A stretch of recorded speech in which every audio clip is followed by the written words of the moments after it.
Hey guys. All right. So even though I won't be here this week, for the rest of the week, I wanted to make sure that you are set up for success for next week's test. So don't forget, your summative assessment will be next Tuesday, multiple choice, and the following day will be the LEQ writing, but it's just going to be brainstorming and the thesis statement. Um, all right. As I promised, I wanted to go through the rest of the slides. With you. So here we are. I have my paper with the notes. So go to the page that says debate over ratification, and we'll kind of read through that slide together, and I'll try to explain it to you so it makes more sense. Um, and you can answer or ask any questions. So like I said, if you guys have questions during the week, make sure you email me. Debate over ratification. So basically, this is the whole idea of after the Constitution was created, you essentially had two different groups of people. So some people were super supportive of the Constitution and they felt like it was a great change to this style of government. They wanted a stronger government. They wanted a government that could both ensure that there was law and order, but also protect people's rights. And those people who supported the Constitution were called Federalists. And Federalists were usually people who were living along the Atlantic coast. They were people who were more so like merchants working in cities.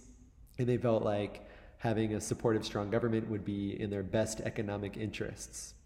Now, there were also people, however, who were not supportive of the Constitution. They were against it. They were the anti-federalists. So anti-federalists, kind of as it says, they were critics of the Constitution. They felt like the government was going to be too strong, and they felt that it was going to infringe on people's individual rights.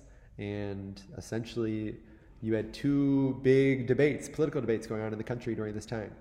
And this is essentially the start of political parties, right?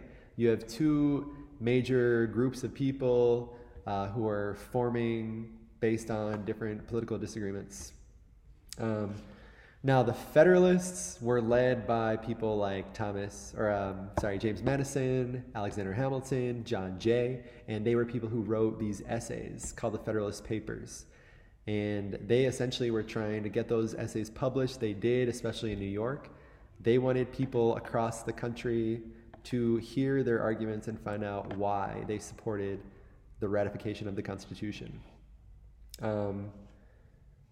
So the Constitution was ratified, meaning approved, in 9 different states, and it only took 9 for the Constitution to become official. Now, the only thing was, at that point, after those 9 were ratifying the Constitution, there were 2 that did not. So those were Virginia and New York. And the Founding Fathers, essentially,